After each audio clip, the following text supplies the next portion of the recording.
Today we are pleased to have one of the most popular creators, particularly over on Rumble. We tried to get a little biography on Salty Cracker, but it's a bit obscured. You can't seem to find anything out. So we'll see what I can learn today. You can follow him, of course, on Rumble, The Salty Cracker, and at Salty Cracker on YouTube. Salty Cracker 9 on Twitter. And saltmustflow.com. I at least want to know where the issue of the salt is, where the important. I mean, I understand through human history the importance of salt, but I'm assuming for Mr. Cracker it has very special meaning. So we will find. Susan's already laughing at Sir Cracker. Sir Cracker, indeed. In any event, we were watching you over on the Rumble Rants. We were on Twitter Spaces. I'm not sure if we're going to have time for calls or not, but we will see. As well, I'm over on the Restream. Where I'm watching your guys' comments. So after this bit of word from the people that support us, we'll be right with you with Salty Cracker. Our laws as it pertains to substances are draconian and bizarre. The psychopaths start this way. He was an alcoholic because of social media and pornography, PTSD, love addiction, fentanyl and heroin. Ridiculous. I'm a doctor, for sake. Where the hell do you think I learned that? I'm just saying, you go to treatment before you kill people. I am a clinician. I observe things about these chemicals. Let's just deal with what's real. We used to get these calls on Loveline all the time. Educate adolescents and to prevent and to treat. If you have trouble you can't stop and you want help stop it, I can help. I got a lot to say. I got a lot more to say.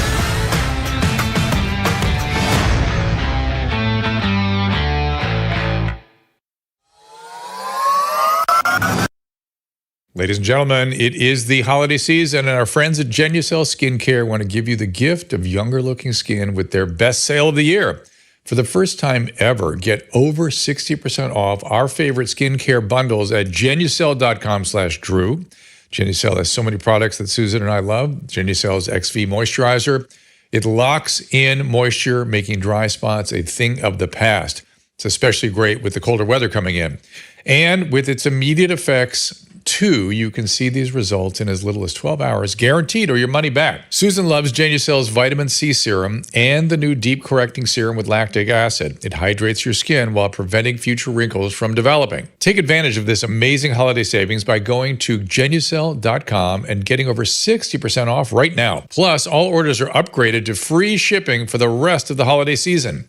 Use code DREW at checkout for an extra 10% off your entire order. That's Genucel.com/Drew, Genucel.com/DREW. Dr. Drew is one of my favorite people of all time. I used to listen to Loveline with this dude and Adam Carolla when I was in high school. When this dude came out and originally said, COVID's the cold, COVID is the flu. COVID is like a moderate flu. I was like, yeah, Dr. Drew! Yeah, boy, get it! And then he immediately came out and goes, oh my God, no, shit, I'm sorry, no. Oh my God, COVID's super duper for cereal's bad. Oh my God, you're gonna die. You're gonna die, holy shit. And now, over the last 2 years, he's been like, okay, well, fuck, man, all right, listen. You probably don't need that shot. And now he's sitting there going, holy fuck. he's done a 360. He's right back at the beginning, boys. An excellent study, and it showed, it took my breath away. I didn't know why it wasn't headline news. It's a large study, and it showed that about approximately half of the young males that got myocarditis had permanent heart damage. Yep. Permanent. That means that we don't know what percentage are going to be disabled by this. Wow. Wow. Why don't we welcome Salty Cracker? And we can review my history. Let's do that because it's kind of interesting. And I understand you're prone to a little hyperbole, and I certainly appreciate that. But welcome, first of all. Welcome to the program. Thank you for being here. Again, huge fan. Thank you for having me. Well, it's fun. So yeah. So it's never one of the things that drives me crazy about social media and YouTube. It's never what you say. It's always what somebody says you said that goes around, right? So let me kind of review my actual history, if you don't mind. Would you be willing to do it? And you can criticize me all the way along. No problem. Okay. Can you hear me? Okay. Sure. Okay, I see you looking with a little bit of confusion. Did I say something wrong? There's a little bit of a delay. Yeah, there is a little delay. It shouldn't be disturbing, though. Caleb, maybe you can talk to Susan about speeding up internet Yeah, I'm gonna speeds see if I or can fix whatever. it. I'm not sure. Okay. But in any event, indeed, early on, I was throwing the bullshit flag early. I could see that the panic was going to be worse than the virus. That's what I was concerned about. And my initial instinct was, this is the press doing this just to attract attention. I did not have any idea the government was involved with it. In fact, can you still hear me okay? You're still with me? All right, good. Is it visually screwing up? Is that why you're looking with incredulity at your screen? Is that what the problem is? Yeah, there's just there's a delay. A visual delay. Yeah, it sounds like Don't look at his lips. Yeah, don't look. Just look at the camera and just let's listen to the sounds. That's all. Because it's all going well at this end. So, okay, cool. All right. So one of the things I was saying, like, stop it. Do not listen to these people. They are just trying to get you upset. They're trying to capture your eyes. And you're going to love this. What I said at the end of every comment I made for the first 4 months was, please just listen to the CDC, listen to Dr. Fauci. Those guys will get you through this. So have fun. That's where you can have at me a little bit. Because that's really initially what I got wrong. No, Dr. Drew, I think listen, nobody should be getting medical advice from me. I'm a crazy person. And what I don't think a lot of people, I don't know where you're at on this. I was listening to you and Dr. Michael Yeadon. This transcends just real basic, normal medical stuff like cold and flu season. We went through what I seem to believe is a massive psychological operation rolled into a medical operation. There are multiple layers to this thing. And other than Adam Carolla, I think everybody was wrong at some point in this.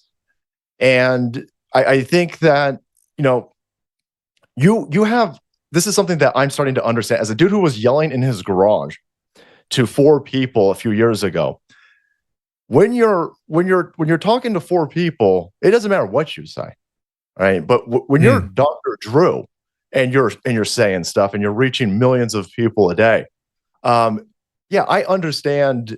I understand what you went through. I understand all of this from your perspective.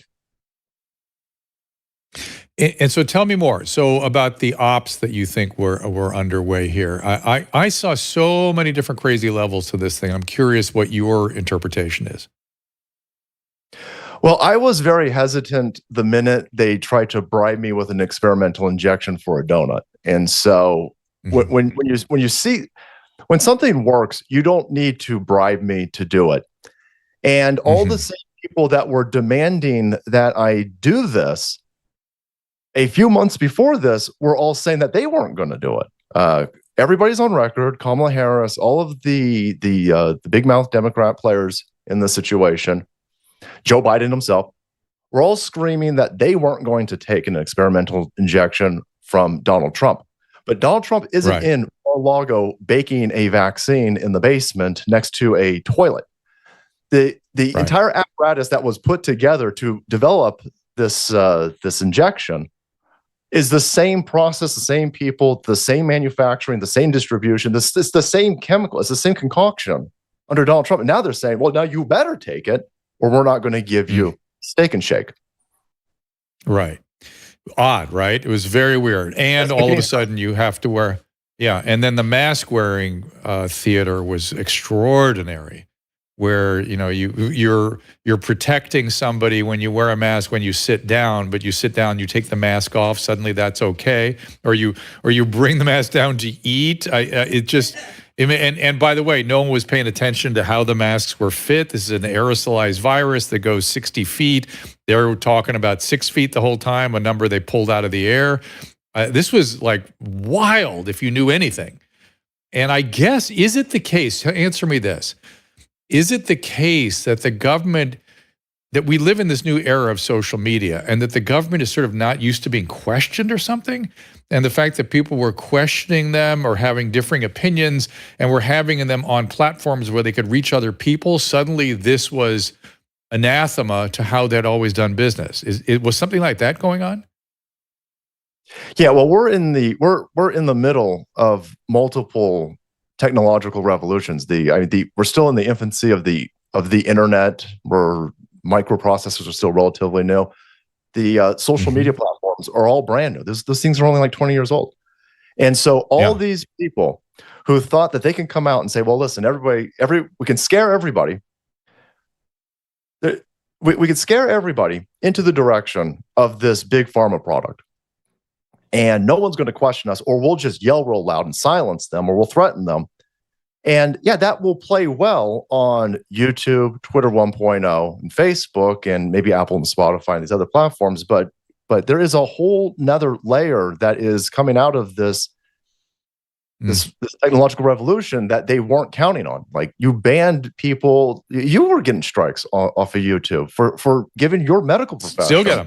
Still get them all the time. Yeah. Yeah, and so that only works if there isn't a Rumble. That only works if Elon Musk doesn't buy Twitter. That only works if you can silence all of these people. They can't silence all of these people anymore.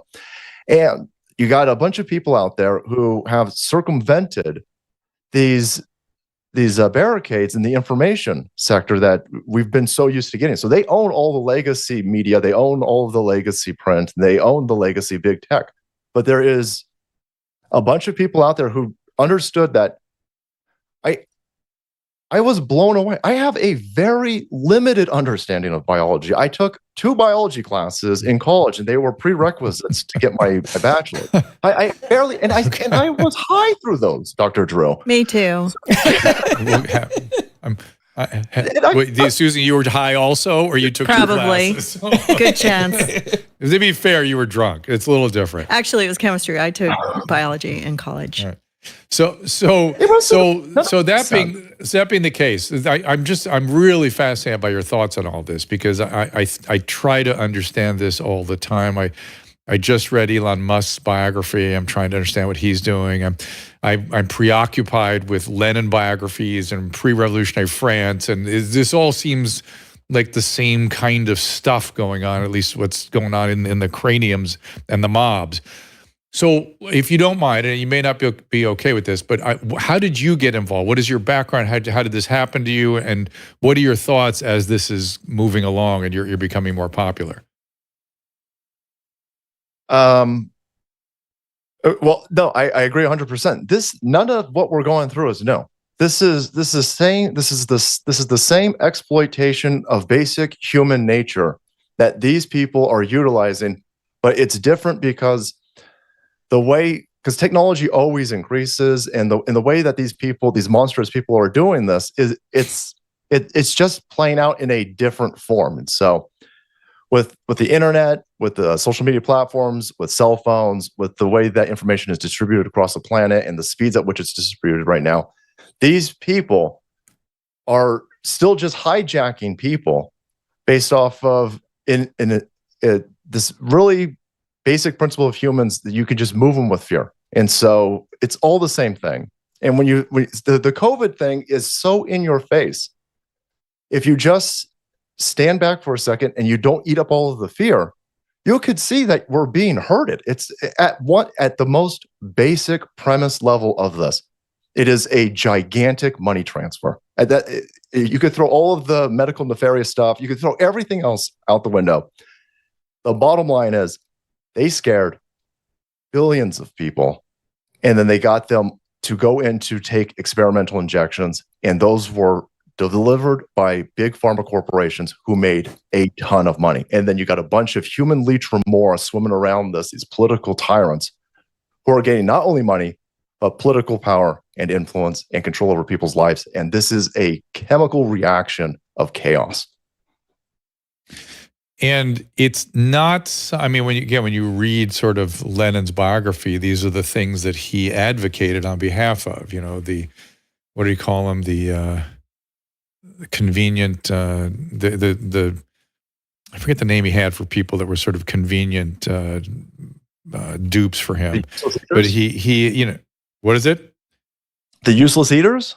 Is that The useless. Oh God, he had a more poetic way of describing it. Anyway, but it'll come to me at some point. But you sort of didn't answer my question, and maybe that was on purpose. But I'm going to ask it again. So you're moving along as somebody seeing this. You're getting more popular. You're getting more outspoken.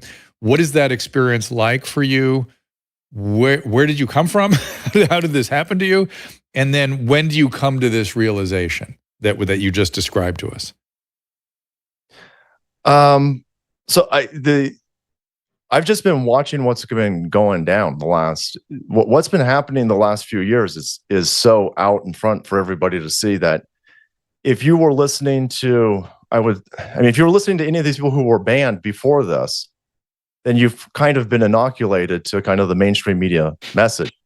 And there is a voracious appetite for people who are not towing that mainstream media line. It's very easy to stay on these platforms and stay monetized if you just regurgitate what the seemingly establishment wants you to say, and not saying that it will cost you money, but it will grow you an audience, because people are just looking around and they're sitting there going, well, none of this makes any sense. And so I was just in the garage, yelling about, one of the things that started all of this for me was 9/11. I was 20 when 9/11 happened, and nothing with 9/11. I bought the talking points hook, line, and sinker when I was 20. And then as I was getting older, I was sitting there going, none of this makes any sense to me. And then you go down, some of these rabbit holes, and a lot of what those people were saying 20 years ago, they're now acknowledging today. And I'm sitting there going, okay, well, we're going through the same thing with COVID. This time I'm not buying any of this. I'm just speaking out against it. And then, people gravitate towards that message. And, Rumble's been very, very helpful in that, because they don't. What was your job before Commentator? I was an educator. Okay. And, as you sort of, this is very different than what you're into now, right? This is very different than being an educator. And have you found it difficult to absorb criticism? Do you ignore it? How do you maintain your ability just to keep marching forward? I'm asking that because I've noticed that people that are doing things like you're doing often are realizing that this is now an important thing. And that this is now their, lack of a better word, job or calling, and that the sort of freedom fighter is sort of what people are starting to think of themselves as, something that they never, ever, at least in my lifetime, people never worried about. Is that what happened to you? The public education system was a gigantic awakening to me, because it's a complete lie. When you're inside of it, it's very much got a lot of these aspects that you see in these psychological things that play out. Like the teachers are venerated, and the teachers, they're always shown to be, they make movies, or they used to, at least in the 80s, make movies about teachers, and it was like, oh, look how great and benevolent these people are. And to be honest with you, in the public education system, most teachers hate you. So they hate you. It's just there to show up for a job. They don't even have to be good at their job. It's all playing out for everybody to see now. The reading, writing, and math levels for kids who are graduating in high school are at like 5th or 6th grade. And they go, well, we just need more money. So I was sitting there in that system going, boy, this is a big mess in here. And all of these people inside this apparatus are absolutely convinced that they're the good guys. The parents are the bad guys. And the entire system is completely busted, corrupt, and broken, and it's just a big money sieve. And I was sitting there going, I got to get out of here. So I left that, started my own tutoring business, and in between that, I was yelling about this type of stuff just on a YouTube channel. And over time, it just kept ratcheting up more and more and more, and it was it's turned into this. And what is the significance of salt and salty? It's real stupid, but I was reading Dune when I was working in between clients, and starting the channel up, and there's just that phrase, the spice must flow. And my wife was she was like, you're really bitter or angry about all of this. You're like she's Mexican, so she's like, you're a salty cracker. And I was like, I'm still in that. Much like I So see, I told you he's a cracker. I told you we could just call him cracker. It came from his wife. It's cool if we do that. My racist wife.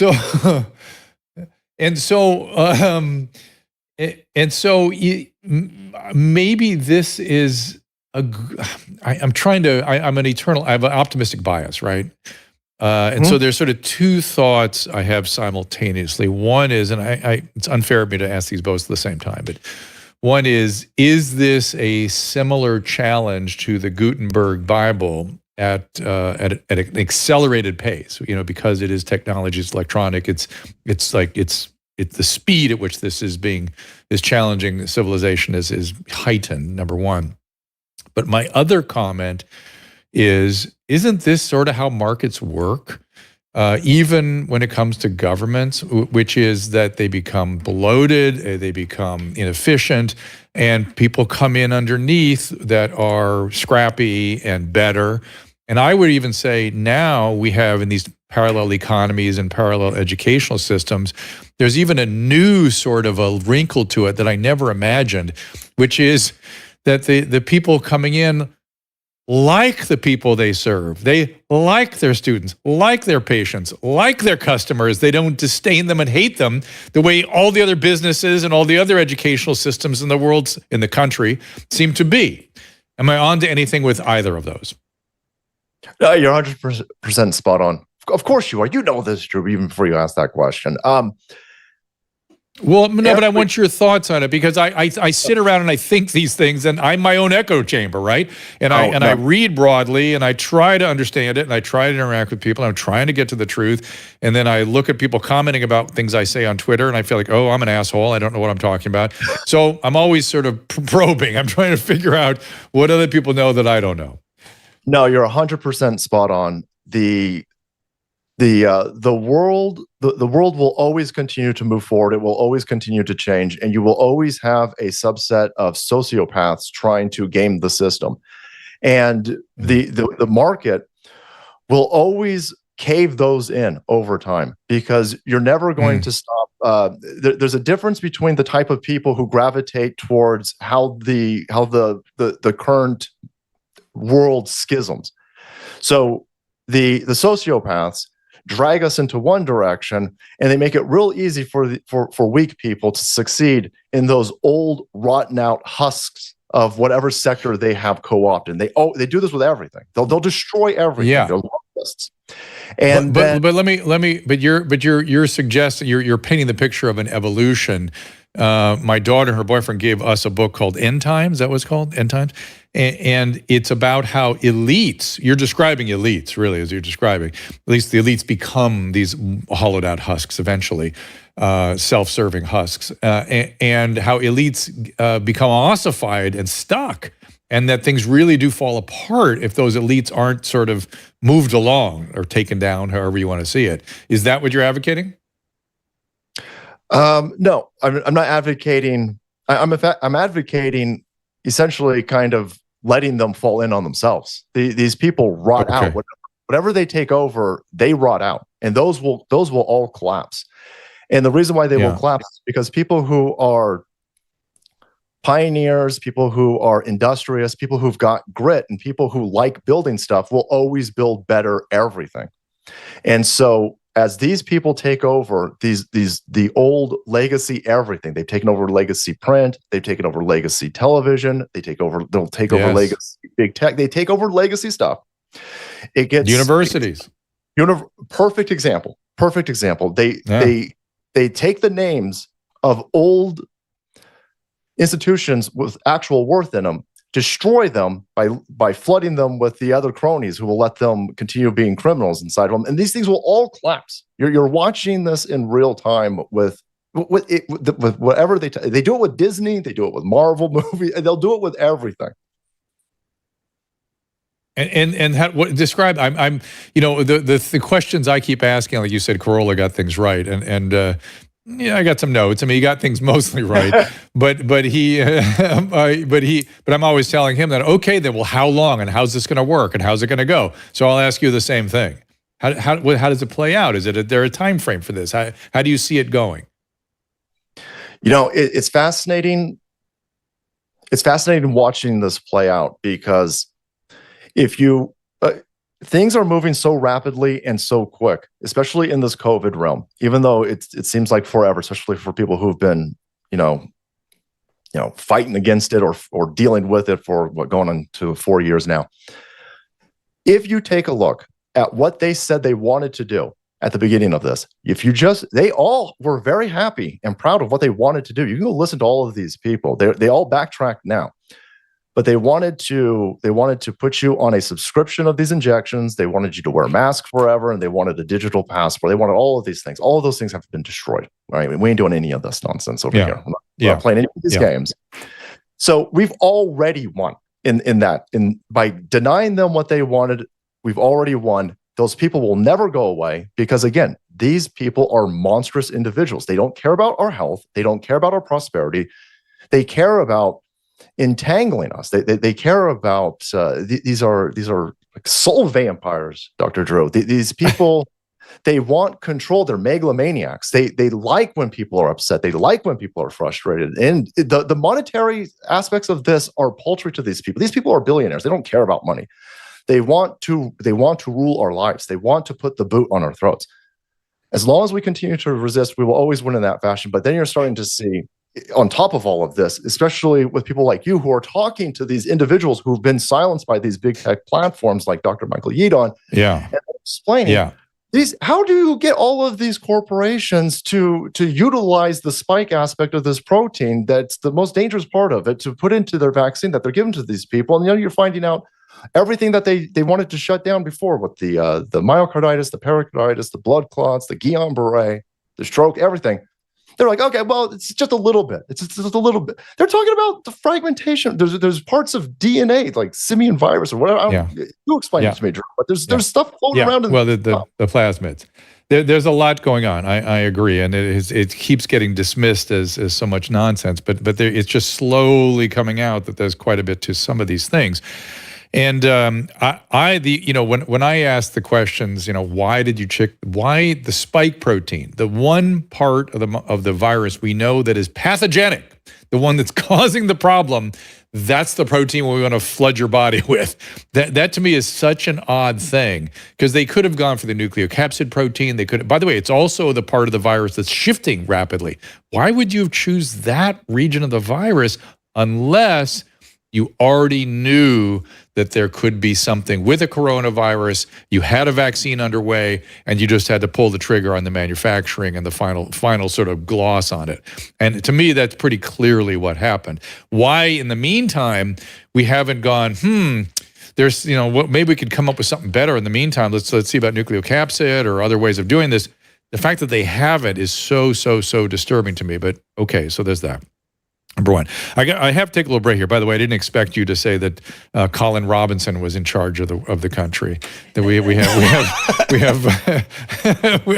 have certain. Do you know what we do in the shadows? Do you watch that show? He's an energy vampire.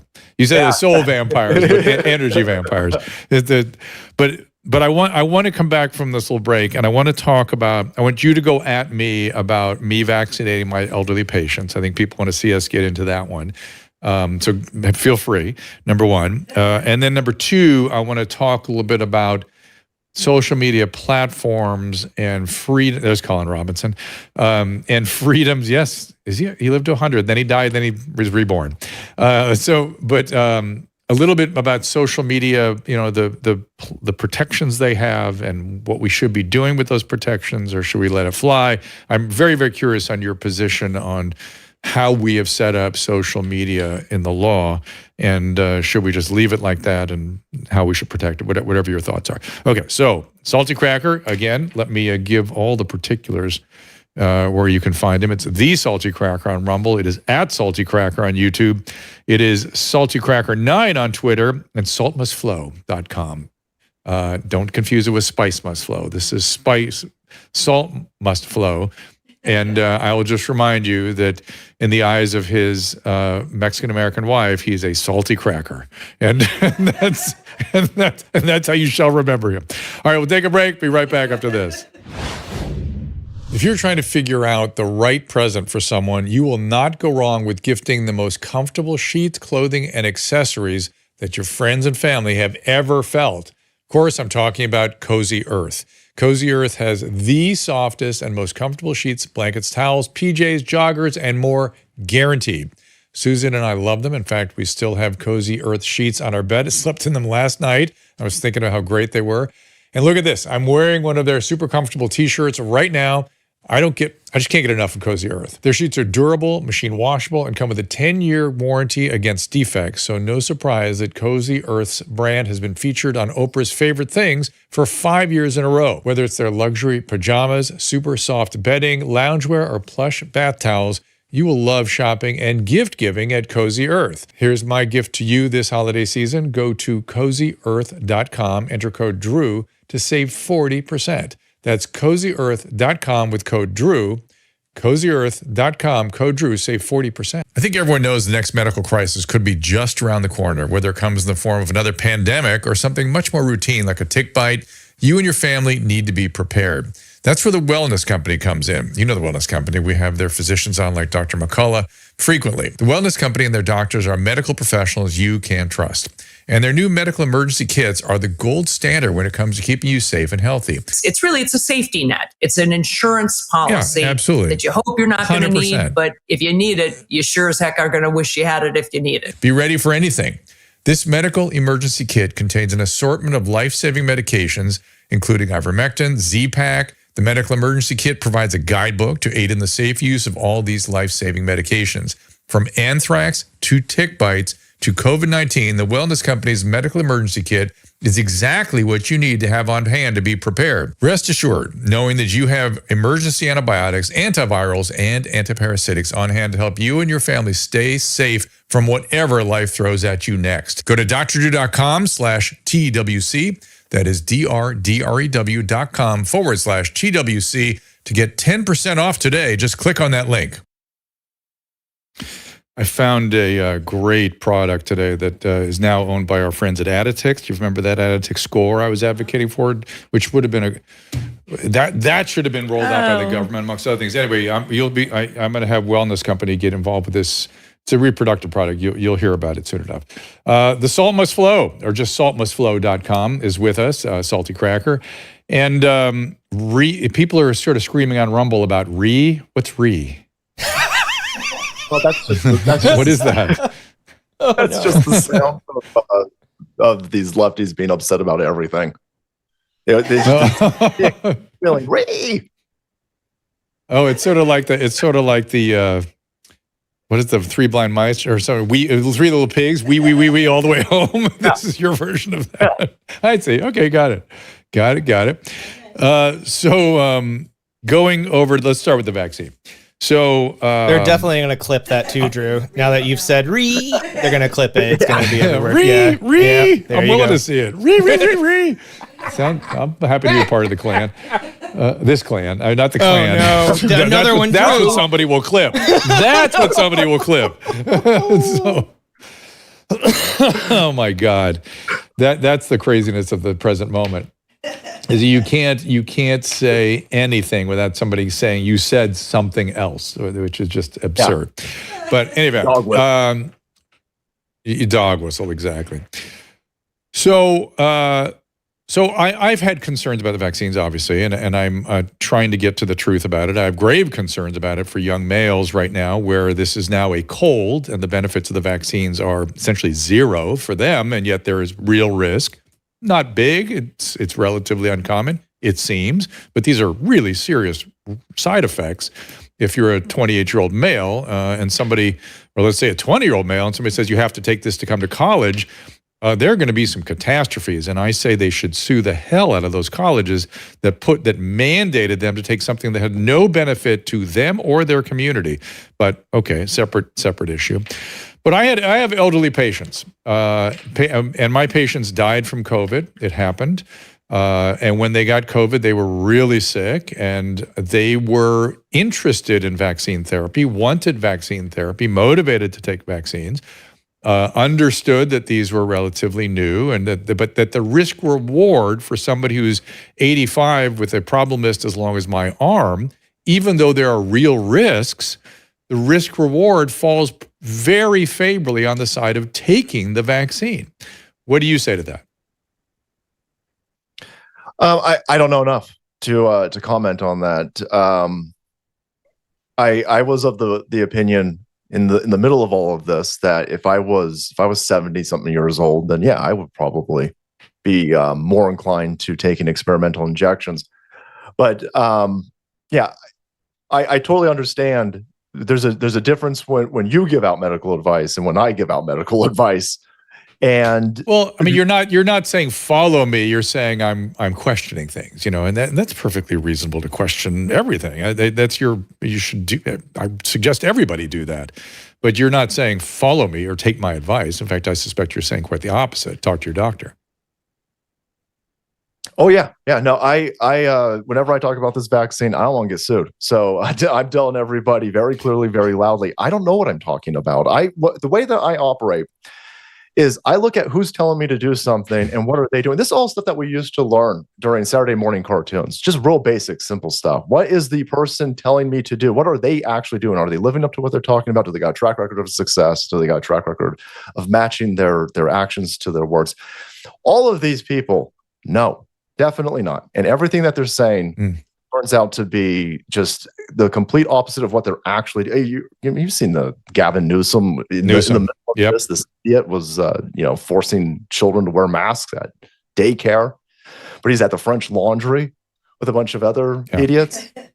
Yeah. And I'm sitting there going, why would anybody listen to these people? And then I go, oh, it's because they're deathly afraid. They are. I love my mom. I know she's going to listen to this later on. I'm sorry, Mom, I'm going to say this, but you got a bunch of people who are watching CNN all day long, and they are just eating up a death ticker on one side. You got a cough ticker on the other side. You got a chiron on the bottom that says everybody's dead. And then in between these segments of these talking heads who are not living up to what they're talking about, they're selling these products to people. And I'm sitting there going, you are clearly, it's a money printing machine. These corporations, they don't have to test this stuff out. They don't have to go through the rigorous trials. They don't have to pay for any of this. The government has already bought all of these shots up to like 2030. So this is a big scam as money concerned. Quite obviously, everything else, when it comes to the medical stuff, I have no idea. I'm not a doctor. I have no idea what's going on. I don't have a microscope or one of those things with the hearing things. Drew, I don't know. the stethoscope. One of those things. Yes, one of those things. So I'm certain that you do have an opinion, though, about platforms and whether they are publishers and how they should be perceived by the legal system. Tell me your thoughts. Again, it's one of these situations that you run into. We already have a very clear written out. There's a lot of lawyers who rubber stamped all of this stuff. There is a clear legal process to all of this. The people who are doing all of this are not following the laws to begin with. So it doesn't matter if you have Section 230. It doesn't matter if you don't have Section 230. The people who are, the federal government is not allowed to call up Facebook. The federal government is not allowed to have a hotline to Twitter and say, ban Dr. Drew for questioning whether or not a piece of paper stops an airborne virus. They're not allowed to do it. This is precedent that has been set. The Supreme Court has already gone over. They went over this in the 1800s. It's very, very clear. But these people that we're up against don't follow any rules. I mean, they bribe people with experimental injections for hot dogs. They don't follow any. They've got no morals. They don't follow any rules. It's up to industrious individuals to outperform these people in every aspect of our society. I love that idea. I think that is a great call to action for content creators and for people creating products for parallel economies who care about and love their customers. I think you're absolutely 100% correct. But back to Section 230. So they have violated it. What do we do? Is it just let these things work through the courts now, or what is there action to be taken, or is it just all on Elon Musk? And by the way, have you read the biography? No, not read the biography. This is it's a very complex situation that we're in. You're just going to, I hate to say it because it's going to take time and it's going to take a lot of patience, but I think you're just going to have to wait for other people. Like, you're already seeing it. It's YouTube's got a 20-year head start on Rumble, but Rumble is getting bigger and bigger and bigger. We are streaming to far greater numbers on Rumble than I'm streaming on YouTube. For whatever reason, there are competition is at play, and I'm not going to wait for billionaires to. I'm not going to wait for. I don't know what is going on with Elon Musk. I cannot read that dude, but I'm not going read to the biography. Read the biography. It's fantastic. Really? Once oh my God, it's so fantastic. I'm fascinated with him now. I always had respect and admiration for him, but now I'm really preoccupied with him. And when you learn about how he functions, the "go fuck yourself" from the stage comments the other day that's just him. That's just business as usual for him. That's just a Tuesday. He really. He calls it like he sees it. He is intense at a level that I've never seen anybody function. And I always thought he was just a super genius that could master anything. That's not it. That's not it. He is a certain kind of personality, and he suffers for it, and so do his relationships. And he has a relentlessness and a focus and a willingness to take risk, and understands how to hire good people and fires relentlessly. I mean, he talked about how when he got into Twitter, and he just did what he always does. And I'm amazed that there weren't 1,000 lawsuits, because he is a brutal employer, and how he avoids suits, I don't know, but most people are bought into his thing. And even his dearest friends eventually get fired. Almost nobody survives. And it's all in the name of doing something good for humanity. It's dealing with our oil problem. It's getting humanity access to interplanetary transportation should we ever need it. It's mining stuff for maybe, I suspect he's next going to want to mine off an asteroid or something. I just kind of see that coming. And he just goes from business to business to business, solving problems and doing it better than anybody ever. And certainly better than the government. It's interesting. Bill Gates comes to him at a certain point and goes, "Hey man, you should be doing philanthropy." And Musk goes, "Right, show me what you're doing." He goes, "That's ridiculous. I could do 100 times more benefit for people, creating businesses that not only create jobs and financially improves the situation for the country, but will do more for humanity running a business than these sleepy things you're doing." It's really interesting. I suggest you read it. I think you'd like it. Yeah, that sounds good. I'd love to have some insight into what's going on there, because the guy seems too good to be true, and so I'm hesitant. I'm hesitant to trust people. He has a compass that is very literal, a moral compass and a compass for helping humanity. That it doesn't include much empathy, right?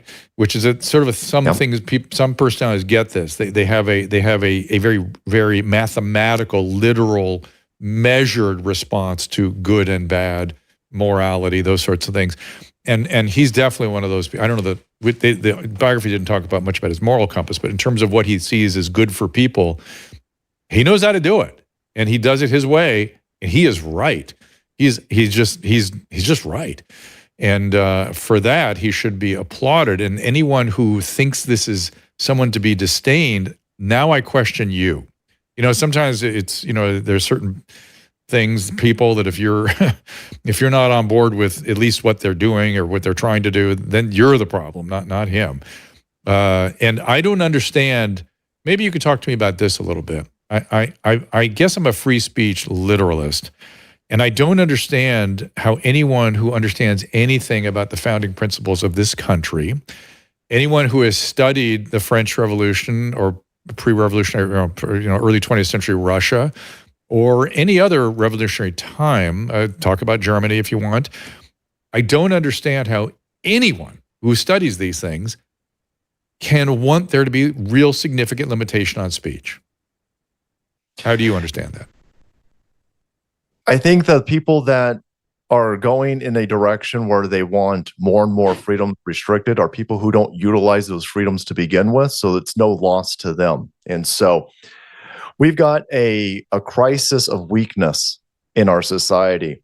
And the way that our society is set up, not only does it give you attention for your perceived, crisis that you're going through, but it punishes you if you try to utilize any of these real basic principles that create all of this prosperity, like freedom of speech. And so these people who are fine with getting rid of freedom of speech, they're not using freedom of speech to begin with. So it's no big loss to these people. They're just going to regurgitate whatever they're told they're allowed to say. And you're watching these. This is why that NPC meme, the NPC meme was perfect, because it perfectly explains these people's behavior in a real simple way.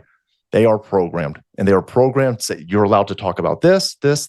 All these people loved Elon Musk last year, right? Before Elon Musk was thinking about buying Twitter, all of these people, they wanted Teslas. They had Tesla stickers. These people loved Elon Musk.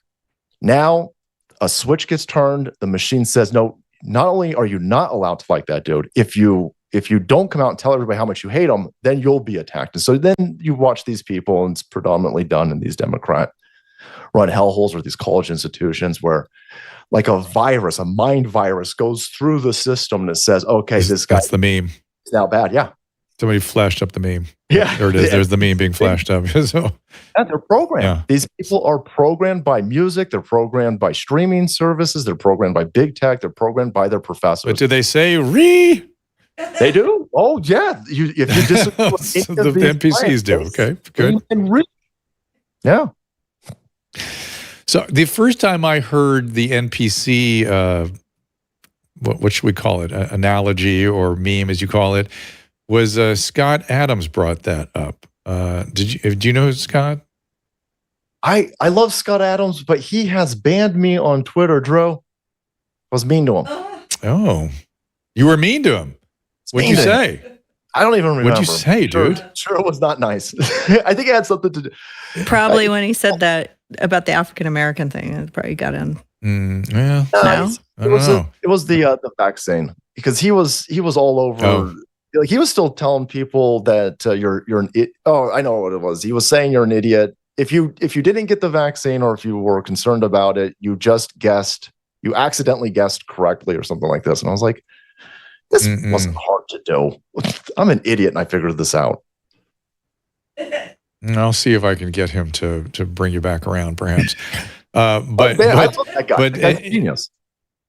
The NPC idea is just sort of, it's kind of a great analogy for me. The idea that you're saying that people are, they're either pre-programmed in terms of what their beliefs and ideas are, or they are so much attuned to the mob that they automatically, without even understanding it, go with the certain aspects of the mob action, at least the most least risky way to deal with the mob, because the mob will embrace you immediately, and that's how mobs work. It feels good to be a part of a mob. Think about what it feels like to sit in a football stadium and to be part of the audience and the cheering. Humans need that. They like it. It feels reassuring, and when it's a mob that can turn on you very easily, I understand why people are very reluctant to go against it. But boy, there has maybe never been a more important time in history when we need to do so, and when we can do so. There were times when you really couldn't do so because the mob had captured essentially a police and or military authority, and were actually violent. Now they carry out violence as best they can, but they don't actually carry out violence, though they could get there very, very easily. Well, they did it with the riots. I mean, they burned down $2 billion worth of businesses in one summer. They killed dozens of black people during Black Lives Matter rallies. I mean, these people are very dangerous. And they're only dangerous in the sense that the machine utilizes them and lets them be dangerous. Yeah, the machine utilizes them. That's a really interesting thing. I've always felt that's what the machine was doing with homelessness. They're letting people with mental illness deteriorate on the streets. Only country I'm aware of in the world that does not take care of sick people. Running open-air hospitals without doctors and nurses, run by social workers. You aren't trained to even evaluate the medical aspect of what's going on, let alone treat it. So we have hospitals, open-air hospitals run by social workers, no doctors, no nurses allowed. And you're starting to see it again. The rhetoric is, oh, it's because of capitalism. It's because of income inequality, which has very little to do with what's on the streets, particularly of Los Angeles and California. They have turned it into a money-making racket. We have never dumped more money into homelessness in California, and we've never had more homelessness in California. I doubt that is an accident. It just seems that that they're intertwined. And I'm empathetic to this. My brother is a drug addict, and so he's never going to get any help. He's never going to go see anybody because he doesn't need to see anybody. He can do his entire life. He can be a drug addict because California makes it so easy for him to be a drug addict. It enables him. It absolutely does. And as such, the part that they all miss that defend that he's leading his best life, doing whatever he wants to do, who are you to say, is that this is, first of all, it causes anosognosia, so it prevents insight into what's happening, number one. And number two, these are progressive illnesses that end in death. And that's the part that people miss. It ends in death. And people cannot get that through their head, that you're allowing people to die of a treatable condition, a brain disorder that blocks their ability to see what is happening. We call that anosognosia. You more commonly perhaps call it denial. Hey, I want to ask another question about freedom, which is, I guess it was yesterday, a day before, we had Alex Jones back on Twitter, being part of a Twitter Spaces. To me, that is Alex Jones is a kind of a great challenge to the idea of free speech absolutism. What are your thoughts on him coming back to Twitter? I see it as a gigantic signal that things have changed. Things have shifted, and there seems to be a turning point in the ratcheting down of information. You're starting to see the fact that these people who were once banned, or people who are constantly against, a strike is essentially a limiting of your ability to reach people. They're muzzling people, and people that pushed the envelope got muzzled and banned real hard years ago. They've been banned for years. He's been unpersoned, walking the digital wastelands for years. He's banned from everything, and now he's back. Andrew Tate is back. You're watching a number of people being reinstated on this platform, and again, under the moral compass of, well, just don't break a law. That's very simple. That's unambiguous. It's not that can't be messed with in the way that it's messed with on YouTube. YouTube doesn't have a terms of service. They've got an entire dictionary of guidelines, and they'll enforce them however they want to enforce them, however they perceive that they want to enforce them. That's right. There's no rhyme or reason to any of this. They have an agenda, and they will utilize their spaghetti definitions of terms of service in order to restrict whoever they don't want to have a platform.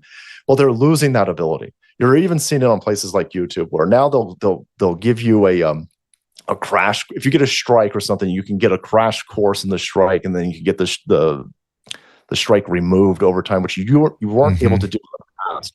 And so they're not doing that because they're a benevolent company. They hate us. They're restricting. They restricted all the people who've been correct over the last 3 years. And now that's the craziness. Yeah, to me, that's the crazy part. It couldn't possibly be on accident. And so they're losing their ability. Alex Jones being back on Twitter is a gigantic victory for free speech and access to information. Listen, the guy, as a person who is bombastic and hyperbolic, I get it, but the dude's right a lot. And even if he's not right a lot, you need to let people speak so people understand. Yeah. I agree with you. I am not a fan of Andrew Tate. I'm not a fan of Alex Jones, and I would defend their right categorically to go out there and do their thing. And if they say horrible shit that causes consequences, that's on them. So the Sandy Hook people took action, and for some of the things he said, fine. I agree or disagree. It's the fact that he was able to have free speech that resulted in him being called out for what he was talking about. I do, there's a part of Alex Jones that got my attention yesterday. Joe Rogan was talking about him. And he said, when the guy has said crazy things, he is a alcoholic addict with bipolar disorder.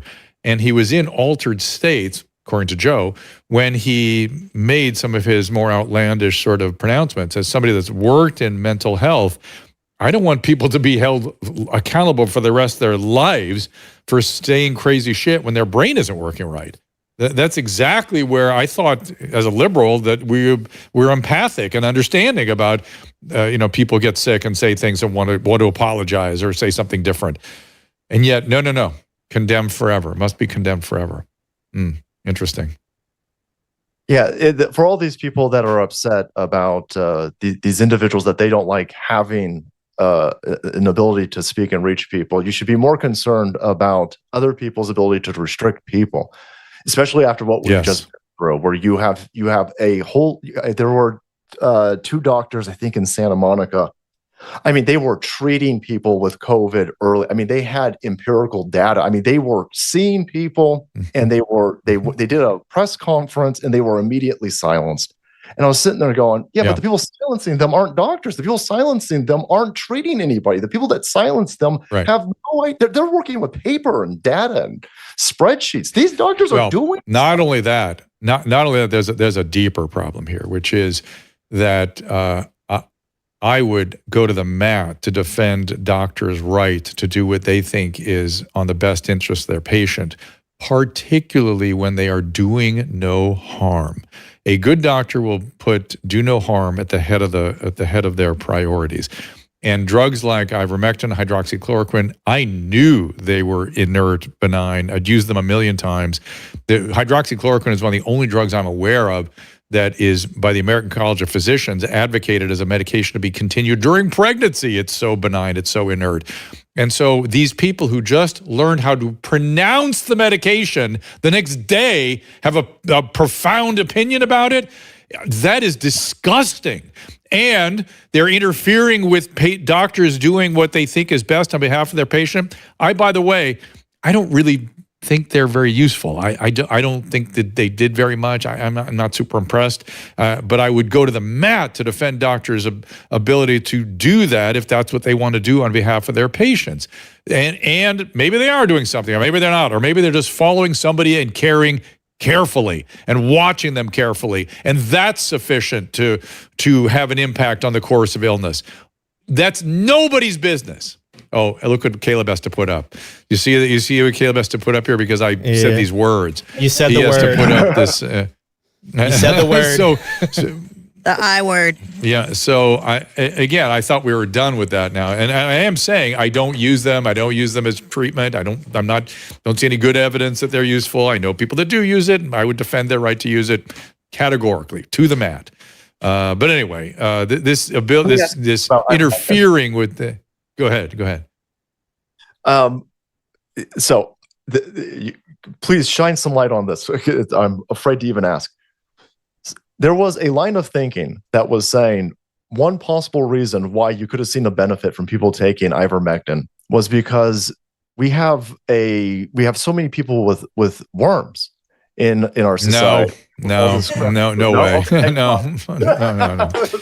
No way. I don't want that the worm, internationally, we have worms everywhere, but it's very unusual here. We used to see it a lot at our county hospital. People forget there have been big waves of immigration up from Central America over the last 40 years. I was working in a county system during the El Salvadorian Civil War, and a lot of worms came up from there, but they were not Americans. They were not on this soil. They were quickly taken care of.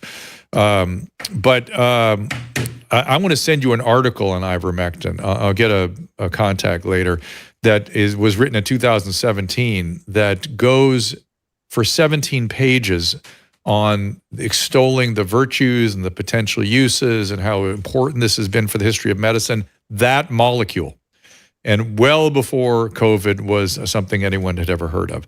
So the fact that anybody outside of medicine had an opinion about what should or should not be done with those molecules is absurd, disgusting. They should apologize for having an opinion. It's just unconscionable to me. Now we're kind of coming up against the clock here. You have two figures behind you. I don't know if it's a green screen or what, but you have Abraham Lincoln and George Washington that we see behind you.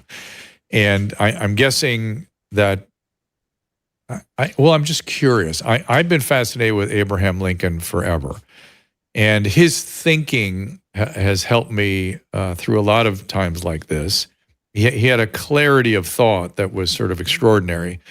By the way, a terribly unpopular president. People, again, it's so strange how history remembers these things.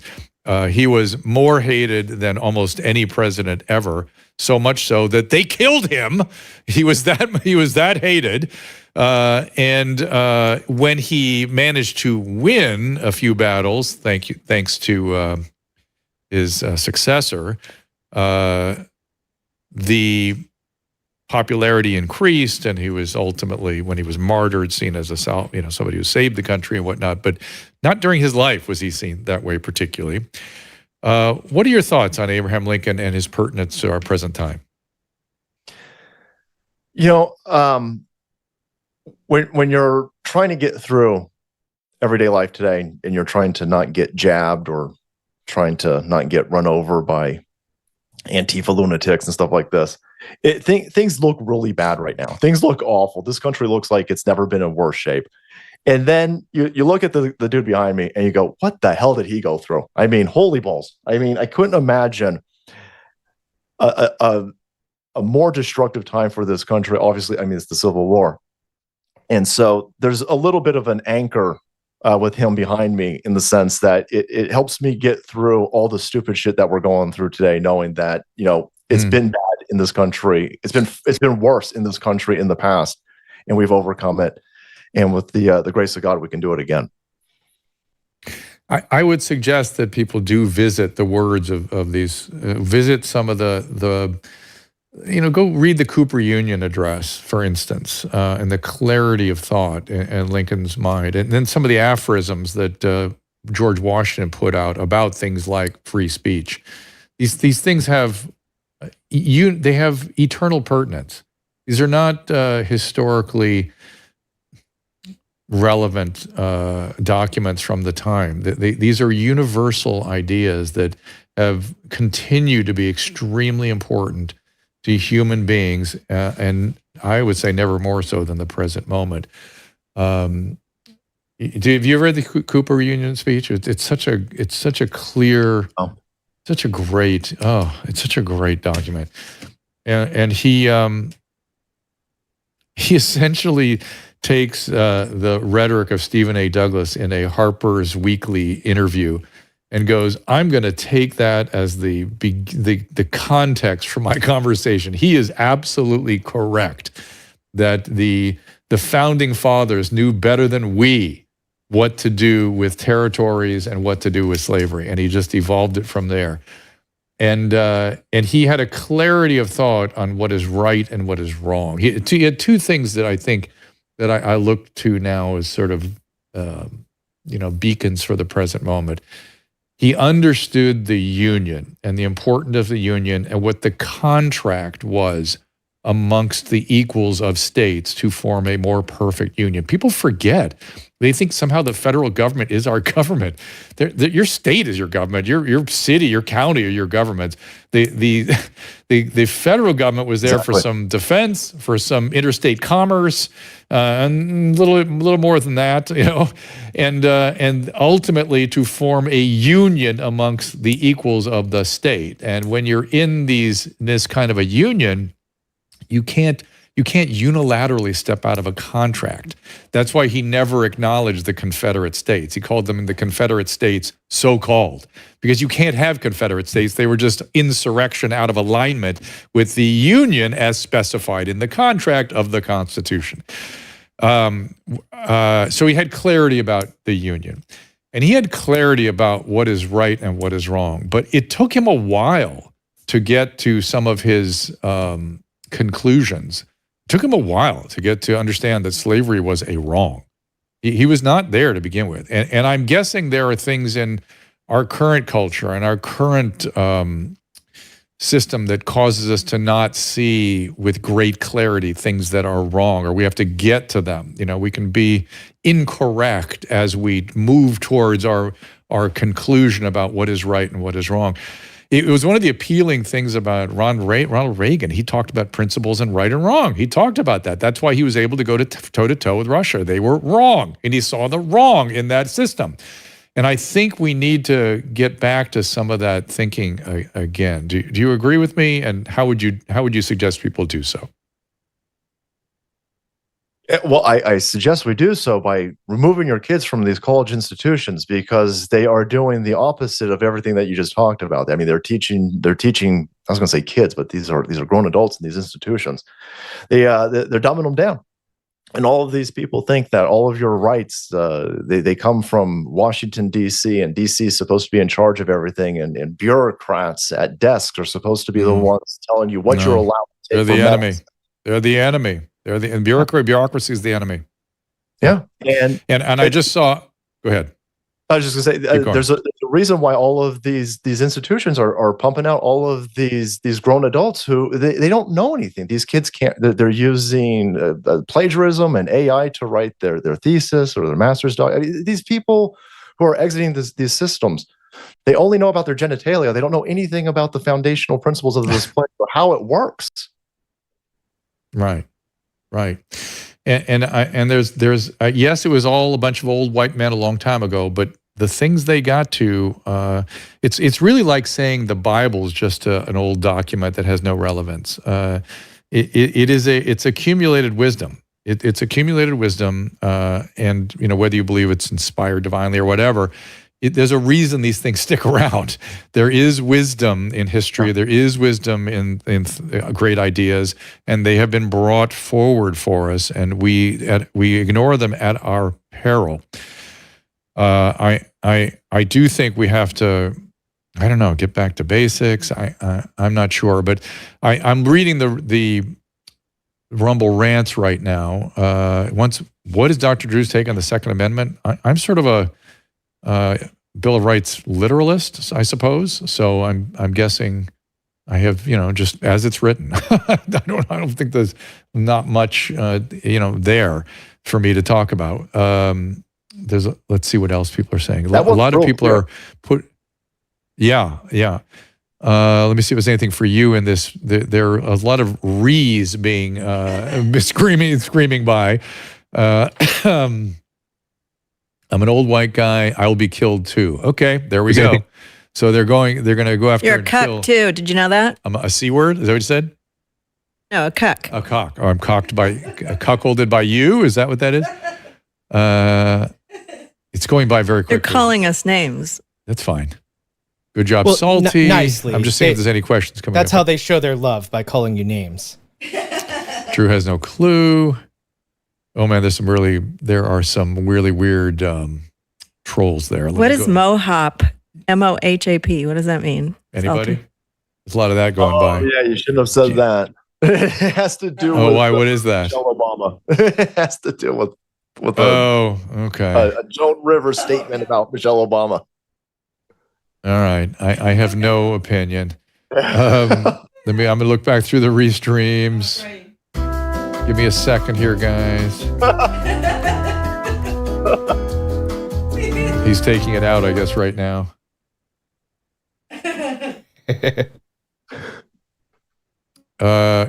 Judging, We're getting more money than usual. Thank you for coming on the judging show. someone from the 1800s by 20. I can't read that. No questions on the streams, and there's a lot of just ranting going on, but a lot of love for the Salty Cracker, which is great. So what is ahead for you, sir? You've been very kind with your time. You've been very kind to me. Again, my job is to try to ascend to the truth. That's all I'm trying to do, is try to get at it. by talking to as many people as possible, getting as many ideas as possible. All are welcome, and I'm sure, I end up thinking about things people say on this show for a long time after the show's concluded. That's when I start disagreeing, rethinking, wondering if things were, people always accuse me of not being tough enough on this or that person, but I'm just interested in hearing what their opinions are and then thinking about it for a while. What's ahead for you? Nothing. I'm just going to keep plugging away. Plugging away, fighting the good fight. Back to his garage. And back to the garage. Back to the grind. Are you in the garage right now, or have you moved out of the garage? My wife finally let me move out of the garage. Good. What is, since she's the one that called you the salty cracker, what does she think of your present employ? She just loves that I'm not yelling like this at the dinner table anymore. I'm usually tapped out by the dinners served. So this is a great outlet, and she doesn't have to put up. She used to just put her head down and go, "Oh my God, he's going to rant in between chicken." Yep. All right. Well, continue your rants. People do love them. And we appreciate you being here. Let me give the particulars one more time. It's at saltmustflow.com. Salty Cracker 9 on Twitter, at Salty Cracker on YouTube, and the Salty Cracker on Rumble. And I told Scott Adams to unblock you. So I texted him while you were. He goes, "Who is this guy?" And I go, I don't know. He was mean to you, but he wants you to unblock him. So I put in a good word for you. Tell that he said he loves Scott Adams. That's what Scott likes. I said that. Okay. I told him that too. Let me see if Scott came onto the Twitter Spaces. Maybe he did to hear it. You can give him a message personally. No, he's not here. Okay. Well, we appreciate you being here. And do you just, in other words, how do you get your topics? Let's put it that way. I just read the news constantly throughout the day. Just what's coming in the news. Okay, so we'll look forward to whatever's in the news. Thank you, Rumble. Thank you, Salty Cracker. And thank you, Salty followers, Salty Army. The Salty Army. And tomorrow we have good tippers. Senator Rand Paul coming in here, which should be interesting because he's a physician, and I sort of want to talk to him as a peer, get his thoughts on so much that we've been through. Mary Bowden, also a peer, coming in. Michelle Effendi, and then Brad Williams, Sean Baker coming in on January 2nd, Jim Brewer on January 4th, Roseanne's coming in on January 10th. I'm going to do her show tomorrow. So thank you all for being here, and we're going to be early tomorrow at 1 o'clock Pacific time. Senator Paul needed that, so we set it up for 1 o'clock tomorrow, and we will see you then. Ask Dr. Drew is produced by Caleb Nation and Susan Pinsky. As a reminder, the discussions here are not a substitute for medical care, diagnosis, or treatment. This show is intended for educational and informational purposes only. I am a licensed physician, but I am not a replacement for your personal doctor, and I am not practicing medicine here. Always remember that our understanding of medicine and science is constantly evolving. Though my opinion is based on the information that is available to me today, some of the contents of this show could be outdated in the future. Be sure to check with trusted resources in case any of the information has been updated since this was published. If you or someone you know is in immediate danger, don't call me, call 911. If you're feeling hopeless or suicidal, call the National Suicide Prevention Lifeline at 800-273-8255. You can find more of my recommended organizations and helpful resources at drdrew.com/help. Yes, you could have a lot of aches and pains and stuff from just being a part. Yeah, internal medicine. A lot of aches and pains from just being a carpenter. But there's a quality to this that, you're having rashes. It just sounds immunological and rheumatic.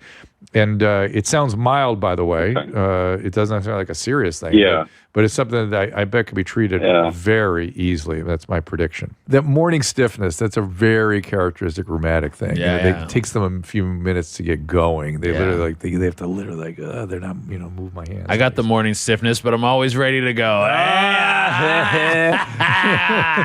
He wants to go back talk about prostate again.